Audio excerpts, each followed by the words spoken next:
สบายดีพี่น้องวันนี้34ทั้งหลายที่อยู่ในต่างประเทศวันนี้เขาเจ้าเฮาเบิ่งนกเลยนี่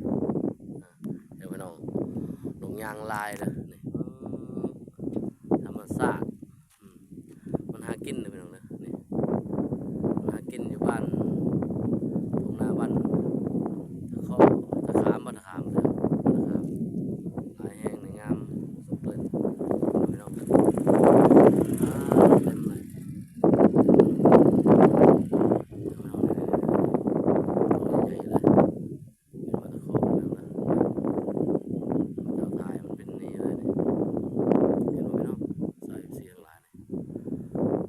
สาดมาลงหากินตะกแตนถ่ายกินตะกแตนมันยากเจ้าเนี่ยเดี๋ยวน้อง14บอกแล้วเนี่ยพอสิเมื่อกับพยายามถ่ายขยายให้พี่น้องFCได้เบิ่งเนี่ยเป็นธรรมชาติมาลงหากินนะเป็นไก่นะ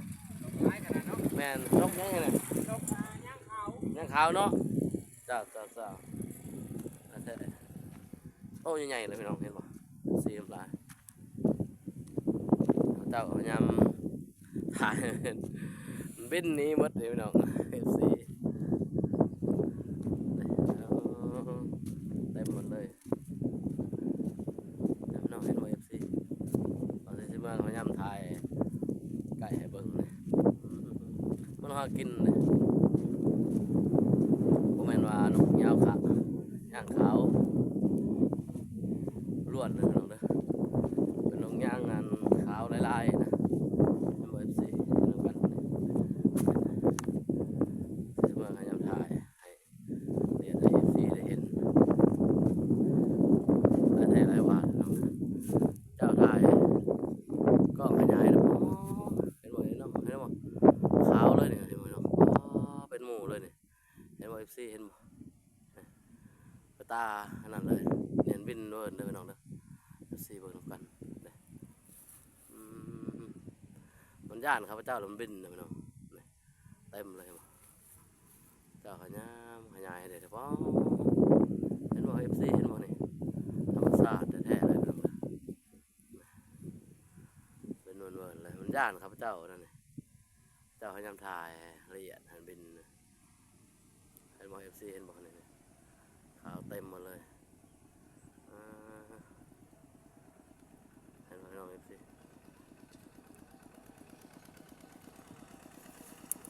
เราพยายามถ่ายให้ละเอียดนะนี่เจ้าเป็นธรรมชาตินั่นแท้เลยเห็นไหมพี่น้องเต็มมาเลย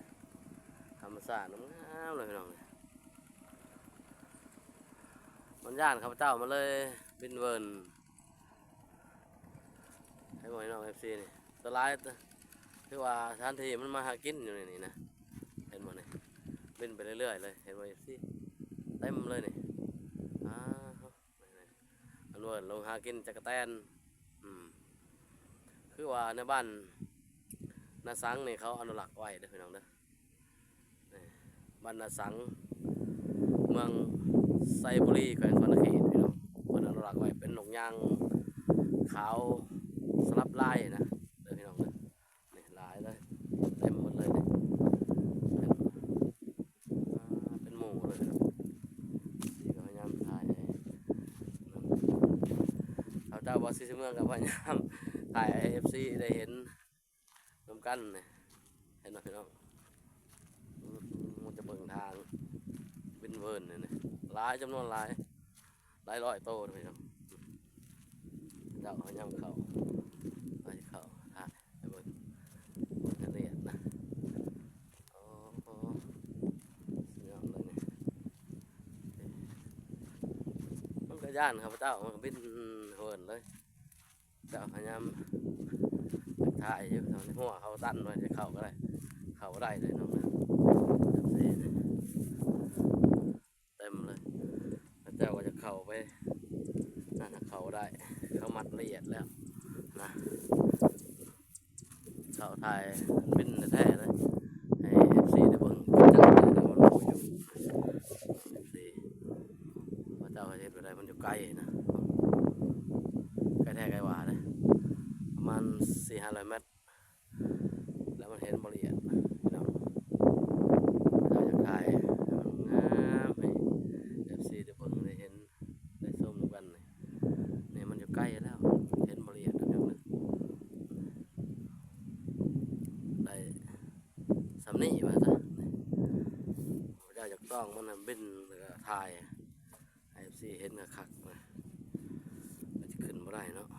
ขึ้นไปถ่ายได้บ่เหยียบขึ้นนี่หันบินไปแล้วถ่ายงามได้ๆค่อยๆลัดเขางูเจ้านี่เนาะเจ้าสิเข้าล้มบ่เลยบ่ได้บ่เขาเจ้าพยายามเข้าก่อน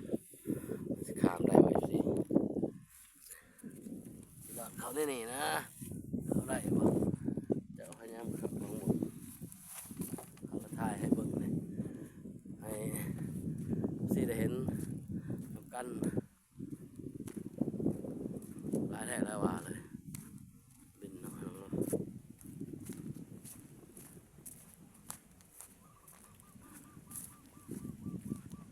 เป็นเขาบ่ได้ให้ไผยิงนะพี่น้องเด้อแต่เก่าบ่ให้เขาล่าสัตว์เด้อนี่มันเป็นหลายเลยเต็มบ่ทีบนะเห็นบ่สิเห็นบ่ครับเจ้านี่หลายเต็มหมู่เลยเต็มที่เต็มเด่นหลายเลยพี่น้องเด้อตีเบิ่งนำกันนี่เบื้องนี้มันเป็น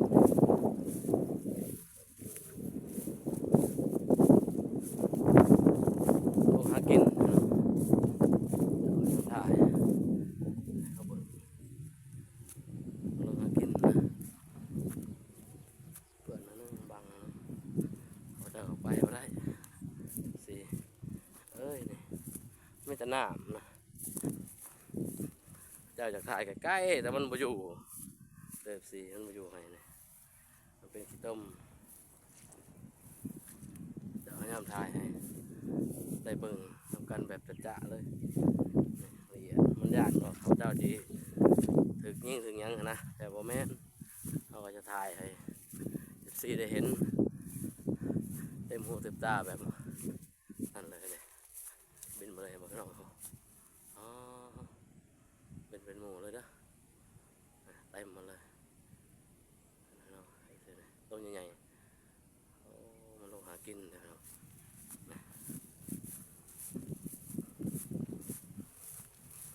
3-400มันอยู่ในบึงตัวนี้นะสี่เห็นป่ะมันอยู่ในบึงอุกขามเขาเจ้านี่เดี๋ยวเขานำถ่ายให้สีได้เห็นนะเขาเจ้าก็ตกต้มเลยนี่ถ่ายให้สีได้เบิ่งเลยโอ้ฝุ่นเลยน้องเห็นป่ะยอดเลยธรรมชาติแท้ๆเลยนะเห็นป่ะนกย่างขาวว่าจะเป็นแหล่งอนุรักษ์ของเพิ่นมันอยู่ในหนองบัวตัวนี้หนองบัวเขาอนุรักษ์นี่เห็นบ่ลงมาหากินนี่เต็มถือว่าคู่มือนี่ก็อยู่เขตเบาซีเมืองแถวเซโนก็จะหาเบิ่งชมยากแล้วตัวนี้เป็นใหญ่ๆเลยเราให้วันบินธรรมศาสตร์ท้ายนี่ก็บ่มีหยังเนาะเบาซีเมืองก็ขอจบคลิปลงเพียงเท่านี้เนาะขอบใจนำชาว FC ทั้งหลายที่กดไลค์กดแชร์และกดติดตามด้วยพี่น้องเด้อขอบใจเนาะ